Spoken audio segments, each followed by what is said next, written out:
So yun guys, nahanap na yung kasama namin na mangingisda rin. Taga Bulinaw yung nakakuha sa kanya.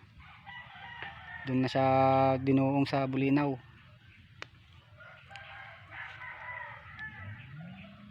Tatlong araw daw siya na palutang-lutang sa laot. Walang nakakita sa kanya. Ngayon lang siya ulit nakita. Kaya kung sino man yung nakakuha sa kanya, maraming salamat sa inyo. Dahil sa inyo, nasagip nyo yung isang buhay ulit.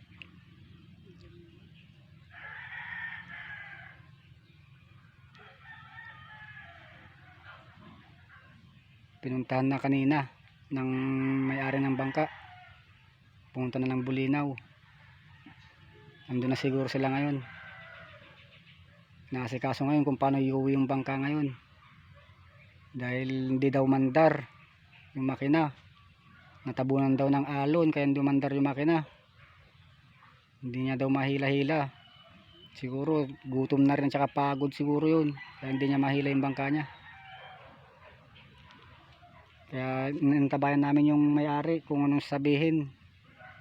Kung kukunin yung bangka dun sa Bulinaw, pupuntahan namin. Dahil ang sabi naman nila ay kakarga daw sa truck. Kung may kakarga sa truck, kung hindi may kakarga sa truck, pupunta namin sa Bulinaw. Idadaan namin sa dagat para dun namin iuwi dito sa Dasol. Kaya nag-aantabay kami dito kung anong sabihin ng may-ari, kung pupuntahan ba o hindi.